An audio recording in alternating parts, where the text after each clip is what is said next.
Welcome to Around the Kinky Campfire. Grab a seat, pour a drink, and let's turn up the heat. This is the podcast where we explore the wild, wonderful, and sometimes wicked world of kink, BDSM, and alternative lifestyles. Whether you're a seasoned player, a curious newbie, or just here for the stories, we've got something for you. Join us on Thursdays on your favorite podcast platform as we share experiences, dive into deep discussions, and may even spark a little fire of your own. No shame, no judgment, just real talk around the kinky campfire. Let's get lit.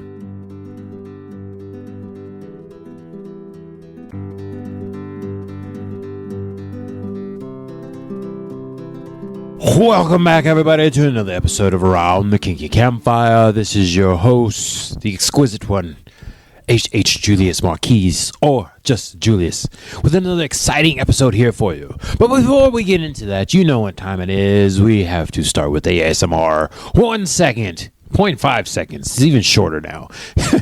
But we actually have an energy drink because it's in the middle of the day, early in the week, and we need our energy. And it's also a school night. So, we're always like 50-50 with adult beverages at that time. But we can't put it on camera, even though it's not sponsored. It is sparkling ice caffeine, zero sugar, blue raspberry flavor. So let's get ready for this ASMR for 1.5 seconds because, I always run out of time. So let's get into this. All right, here we go in 3, 2, 1.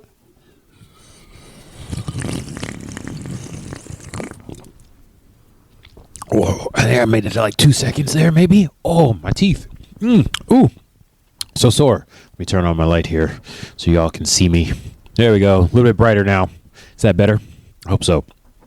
All right. For y'all on the pod forums, cannot see what happened, but I did get brighter. So hopefully you check out the new episodes on Fridays, the video episodes. Give them old looky-loo on the YouTubes, on the Around the Kinky Campfire YouTube page. Okay, so let's get into this because I'm going to run out of time. Y'all already know. Campsters already know. I always run out of time. Even though I'm talking fast and trying to get through all these points, I always make more notes than is possible. But you know how it is. Okay, so what we're going to do here is we're going to talk about getting into BDSM communities. Yay! Okay. BDSM communities.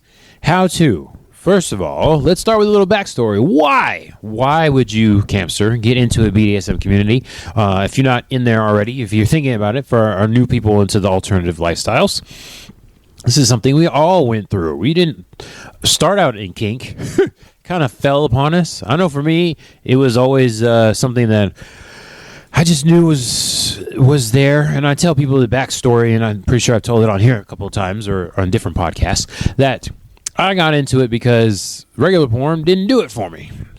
I guess I can go into the actual story because some people are newer to this podcast here that we have. Educating the alternative lifestyle people, whether you're in it already or just trying to break into it. So basically what happened was regular porn didn't do it for me. So I acquired some the stuff with the whips and the chains and the handcuffs. It's like, ooh, this stuff looks interesting. Let me check this out. Let's just say I got hooked right away. Oh, yeah. Didn't take long, and I was like, ooh, I found my place here.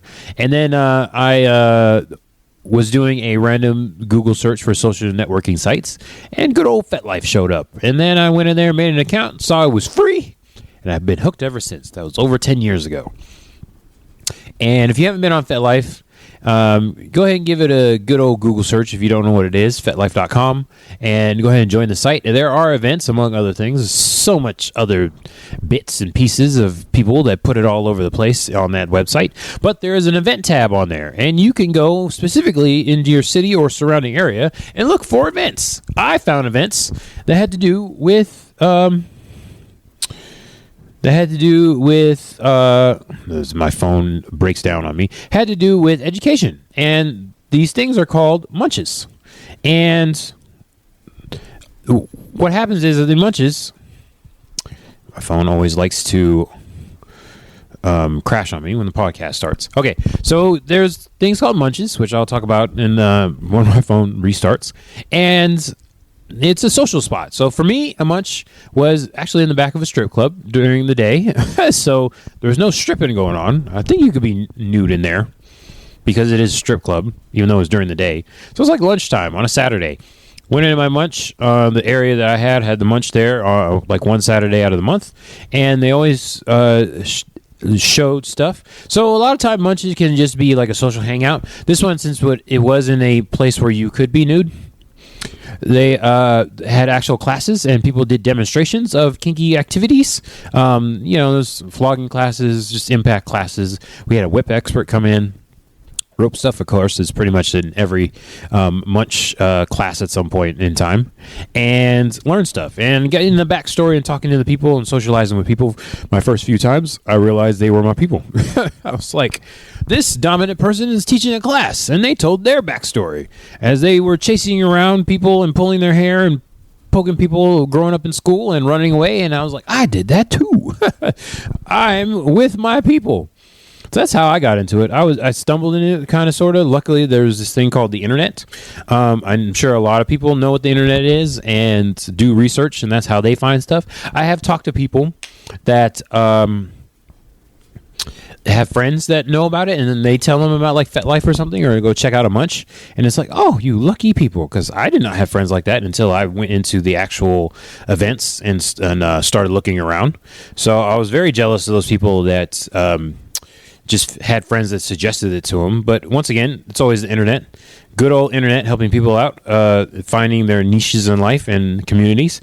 And I was fortunate enough that it just took me a simple Google search. It wasn't even like a good 10 minutes, 5 minutes at the most. And that is how I got to my first munch. So I want to break some steps down to you now that my phone is working again. We'll see how long that works out. And we'll go over that here. Let's see. So reasons you get into it is, once again, your friend recommends it to you. Also, you are interested in the judgment-free zone and learning about all the different things that you hear about on Reddit or a smut book or a porn. Just a porn. That's it. Or, actually, you might get lucky and go to a party and not know where you're going, but you probably dress in a certain way, or your friends are like, oh, I've heard you talk about this, so come check this out. These are my friends. Sometimes you stumble on a convention. I know that there are kinky type conventions that happen at hotels, allegedly or not. You might experience this as well, where those things happen at hotels and you're like, what is this? And somebody tells you, oh, go check this out if you're interested in actually coming next time. And so they point you in a direction and you're like, oh, okay. Maybe I am into this. I know there's a certain convention called Smut Lovers that is held in a hotel. And there are people that walk by and had no idea it was called smut, or they've heard of smut and never knew what it was, and they come by and they're like, oh, what's this convention about? And then you give them the information and it's like, I'm going to go check this out. And it's like, we may or may not see that person again. It's very interesting, which I would just say, like, future hopes is it turns international. I feel like the international community at large, the world itself, needs some smut loving. So just putting it out there since I'm talking about it. Okay, how to get started. First of all, this article, of course, I will put the link into the description. Fingers crossed. I've been doing pretty well in the last 2 episodes.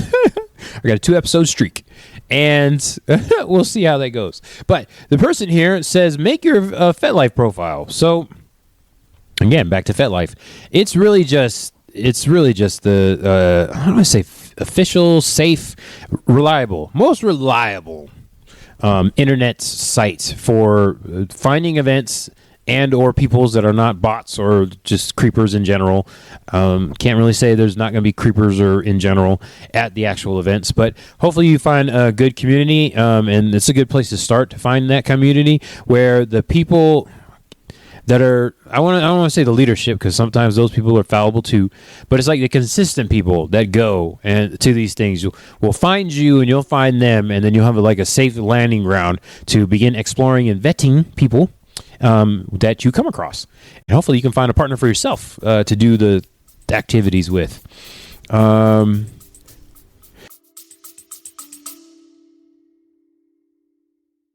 All right, Campsters, before we get back to tonight's stories that probably shouldn't be played out loud at work, let's take a second to talk about today's sponsor, which could be you. Look, if you're listening to Around the Kinky Campfire, you're clearly not here for vanilla. You're here for the weird conversations, the spicy confessions, and the kind of stories that make you double check who's sitting next to you. And that's exactly why today's sponsor fits right in. Whether you're setting the mood, exploring something new, or just trying to turn an ordinary night into something a little more memorable, today's sponsor, which could be you, is here to help make it happen. No judgment, no awkward vibes, just good times and maybe a few decisions you'll be laughing about later. Ha ha! Because let's be honest, sometimes you don't want predictable. Sometimes you want a little tension, a little excitement, maybe even something that makes you say, well, that escalated quickly. And hey, we're not here to judge. No, no, no. Around this campfire, we support curiosity, good stories, and anything that makes life a little more interesting. So go check out today's sponsor, WCBY. Show them some love and help this campfire keep burning, because the more support we get, the more spicy conversations we can bring to you. All right, now where were we? Oh yeah, things were just heating up.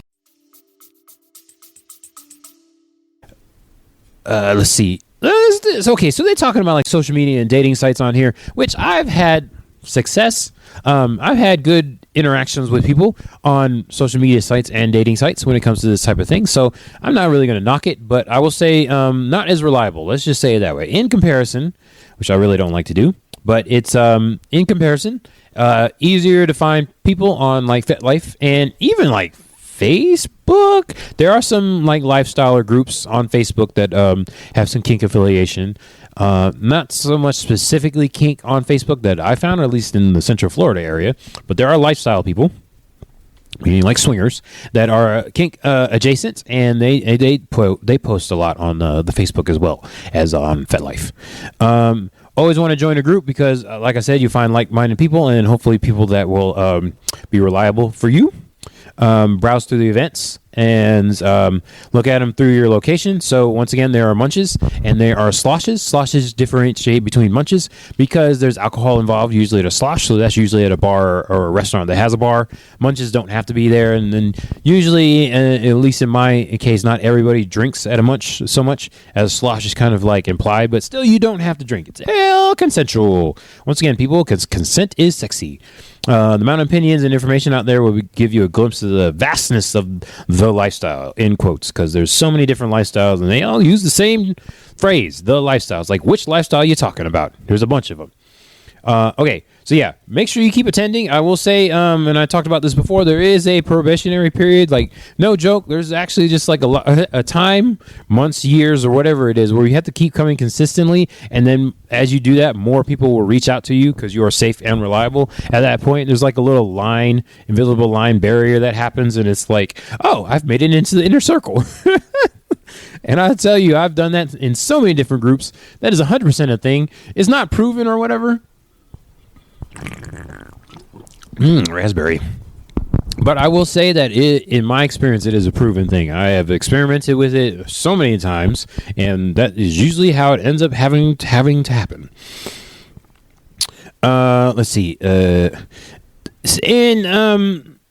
I said, a lot of times BDSM activities don't happen unless you're in a private place where they can do demos and role play and stuff like that at the munches and sloshes.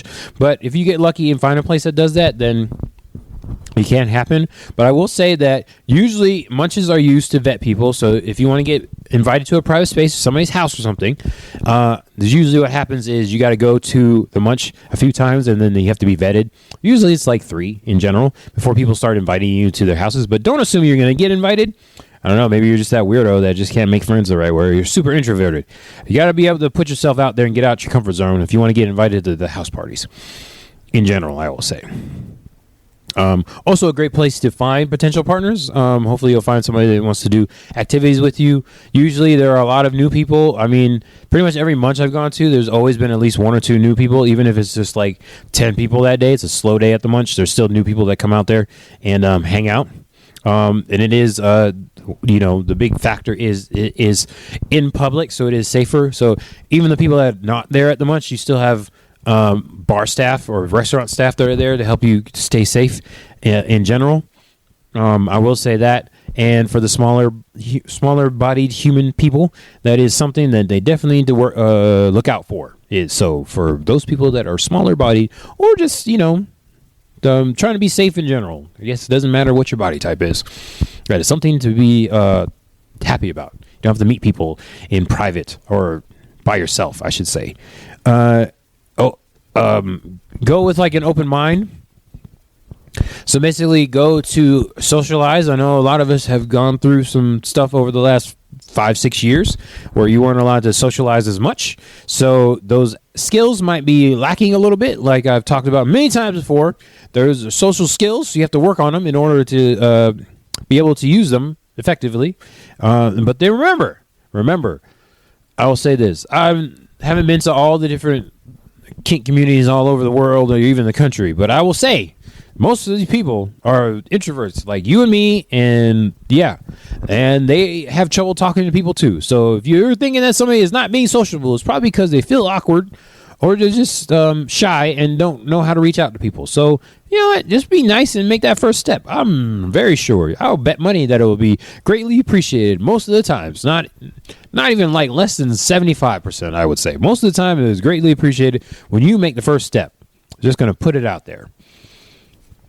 Okay, let's see. Next thing is locating the local dungeon. That is something, I guess, if you have a dungeon close to you or you're able to travel to it, whatever your travel requirements are, or I want to say boundaries, but however far you feel like travel. I mean, some people travel internationally to go to a specific dungeon. But look for your local dungeon. I will say that it is a great place, and the person that wrote this article will say as well that it is a great place to vet people, also just meet new people in general. And like I said, if you're one of those smaller-bodied individuals, it is good to have staff at the specific location to watch your back for you. Hopefully they're doing their job and paying attention. And then also figure out if the space is sex positive or not. I will let you know. For me, in my case specifically, my local dungeon that I've been going to for over a decade is not sex positive. It is illegal to have sex there. You can be nude there, but you can't have sex stuff or do sexual stuff there.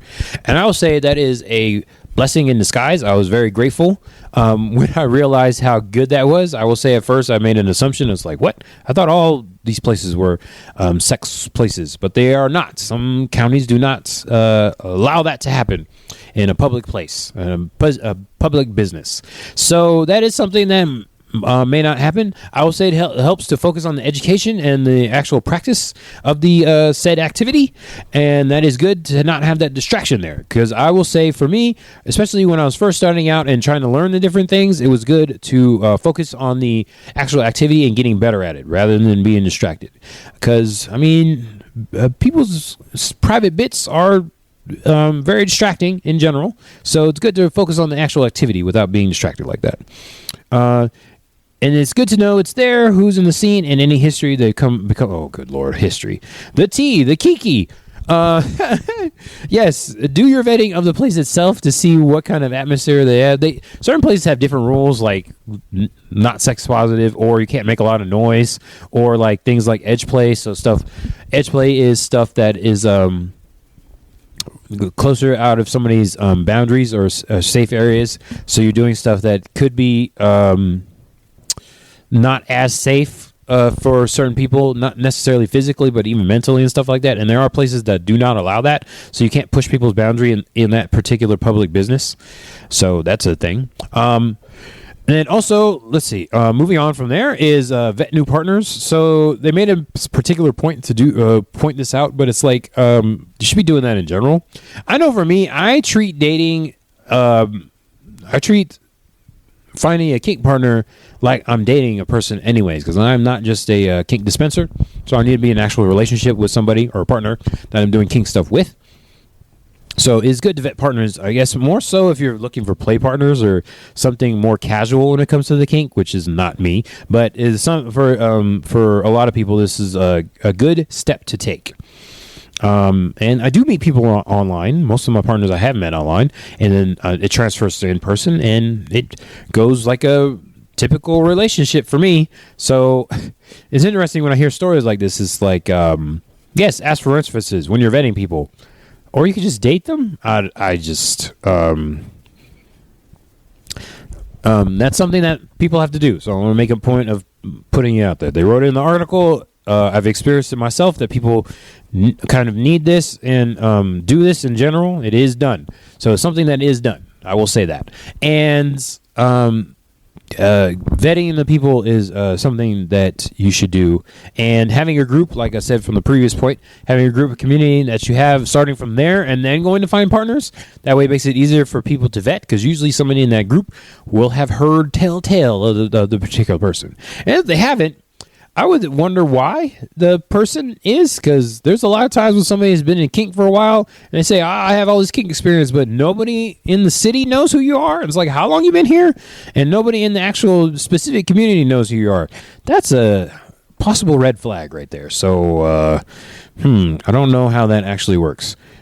Because I've not experienced that myself. So that's interesting. Okay, so next point is make more friends on your side of the slash. So when we're talking about slashes, we're talking about top and bottom roles in kink, and you should, if you lean more towards one side of the slash or the other. I myself have my top leaning switch in general, but it does depend on the partner. But switches kind of have their own thing as well, so it's not even on the side of the slash, it's like your role, because if you're leaning more top heavy, or you are classified as the top on all those different roles, go find people on the left side of the slash. If you lean more subby in those type of roles, go find more people on the right side of the slash. If you're switch like me, just make friends with everybody. Or other switches specifically. Oh man, I do say we are biased against as a switch, and it kind of sucks. And finding more people that are like us is a good. I try to make friends with everybody for real, but it doesn't always happen. And then people just kind of like, oh, you're with them switch, making assumptions. Stay away from people that make assumptions. How about that in general? Whatever side of the slash you're on, just stay away from those people. It's ridiculous. Okay, next we have BDSM conferences. Okay, so BDSM conferences and festivals are good to find a big group of people and get education and make social contacts. I will say, as somebody that does content creation, as y'all are listening and watching, hopefully, there are people that are called guests.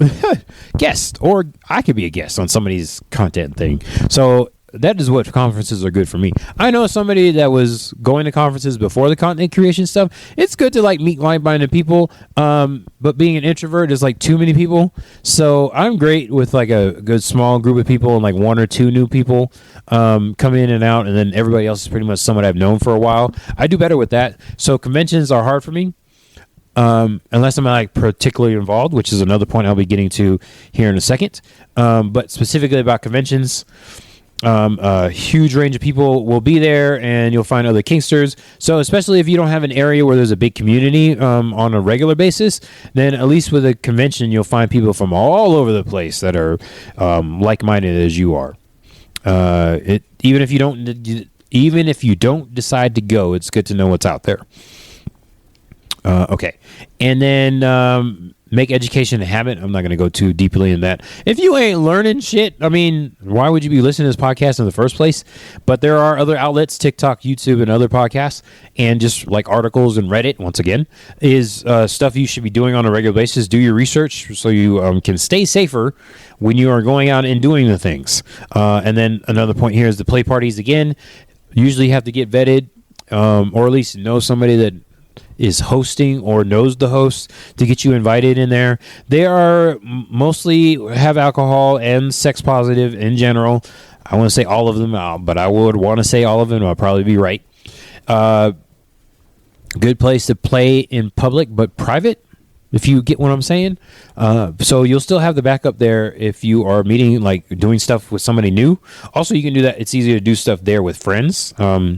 In general, I mean, you can do stuff in private with friends, but you know, it's fun at a play party too, because you'll be there with friends and you get to do stuff for friend stuff. Okay, and then lastly, we have actually volunteer. So you don't have to just volunteer at a convention, but for me is a good motivator to get out to the convention and actually talk to people. arguably the best solution for social anxiety because you have a goal in mind, and you're trying to like accomplish that goal. So you're not just out there in the wild, just kind of hanging around with your business out, and you have nothing going on. So I don't know for y'all, but for me, I know if I'm just hanging out at a public thing and I got no goal, the time like crawls, and it's like, okay, I gotta go soon. I need to do something if I have a goal to accomplish, so I know what I'm there for. And then like volunteering gives you an actual job, so you have to be there for a certain amount of time, and it's not less crawling. Oh man, it's so tough. And I'll say with not just with the networking part, but you will actually learn some stuff. And since you do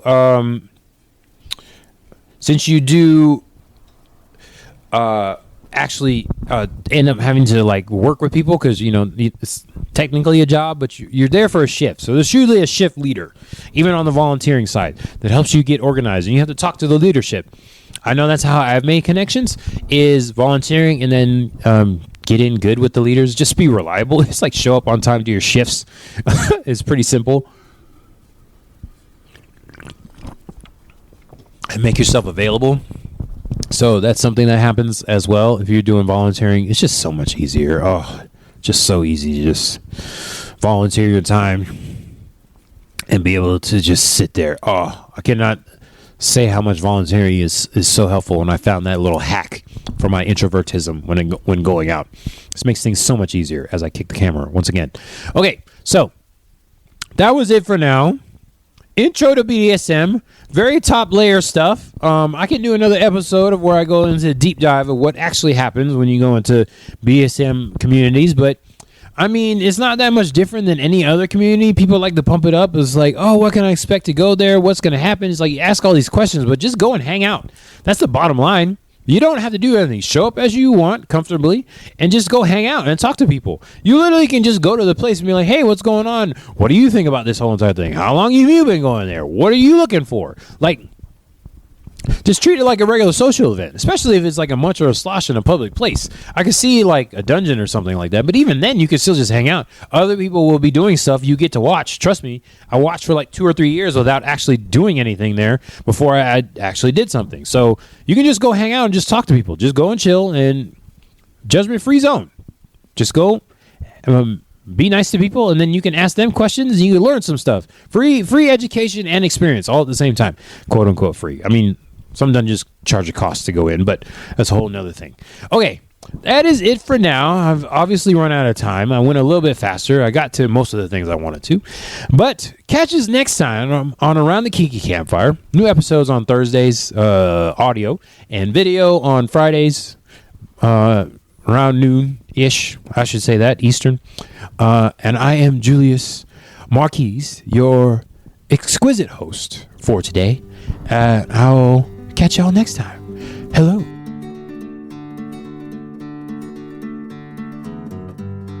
That's a wrap for this episode of the Around the Kinky Campfire podcast. We love having you by the fire, and we love to hear from you. Got a kinky question, a steamy story, or a topic you want us to cover?